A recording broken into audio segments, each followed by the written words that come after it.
Akatsuki Japan. Ang pambansang koponan ng basketball ng Japan ay ang pambansang koponan na kumakatawan sa Japan sa mga internasyonal na kompetisyon sa basketball at pinangangasiwaan ng Japan Basketball Association, JBA, may palayaw na Akatsuki Japan. Sumali sa FIBA noong 1936, kasalukuyang nasa ika-36 na pwesto sa ranking. Ang Japan ay isa sa pinakamatagumpay na basketball team sa Asia. 2 beses itong nanalo sa Asian Basketball Championships at ito ang pangalawang nangungunang bansa sa mga kwalifikasyon sa kaganapan.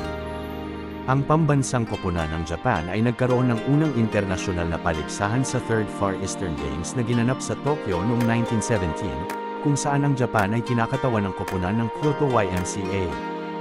Pagkatapos ng 1936, sila ay lumahok halos bawat pagkakataon hanggang 1976. Ang Team Japan ay regular sa mga pandaigdigang paligsahan. Nagkaroon ito ng debut sa FIBA World Championship noong 1963. Ito ang namungunang koponan sa Asia dahil nanalo ito ng kampyonato doon noong 1965 at 1971. Noong dekada 70 sa 1972 Munich Olympic itinanghal ang Hapones na si Masatomo Taniguchi bilang top scorer sa kanyang walang kapantay na precision shot mula sa isang southpaw. Nakilala rin noon ang iba pang manlalarong Hapones tulad ni Fumihiko Moroyama, Norihiko Kitahara, Hirofumi Namata, Nobuo Hattori, Nobuo Chigusa at Shigeaki Abe na bumida noong 1976 naman sa Montreal Games. Mula sa pag-angat ng China, ang Japan ay humina ng kaunti at ang mga pagpapakita sa mga pandaigdigang torneo ay naging mas kakaunti. Bilang runner-up sa Fukuoka 1995 Universiade, kung saan nakaharap nila ang nagkampyong USA na pinangungunahan ng mga kabataang sina Tim Duncan, Ray Allen, at Allen Iverson.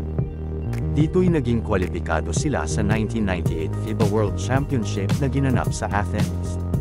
Ito ang unang kwalifikasyon nila sa World Cup sa mahigit 30 taon. Pinangunahan ang koponan ni Kenichi Sako, Maikeru Takahashi at Takehiko Yorimo. Sa mga kakulangan sa mga internasyonal na kompetisyon, ang Japan ay naglabas ng ilan sa mga piling manlalaro ng basketball sa Asia na nakipagkumpitensya sa NBA at sa Europa.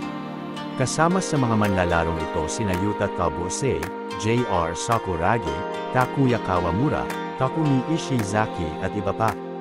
Gayunpaman, bihira silang maglaro para sa pambansang koponan, na naging dahilan upang mahulog ang Team Japan sa elite competition ng Asia mula sa Iran, South Korea, Pilipinas at China. Sa kanilang pag-iral nakapagtala sila ng 8 appearance sa Olympic, 6 na appearance sa FIBA World Cup, 2 gold, 5 silver, 7 bronze sa Asian Championship. Sa mga kabataang Hapones sa dekadang ito ay umangat ang mga NBA players na sina Rui Hachimura at Yuta Watanabe pawang nakabase sa US. Sa kasalukuyang World Cup, tangi ang Japan sa mga Asian countries ang may pinakamagandang record. At nakuha ang ticket sa Paris 2024 Olympics.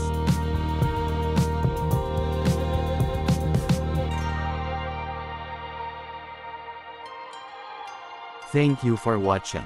Subscribe, like and share.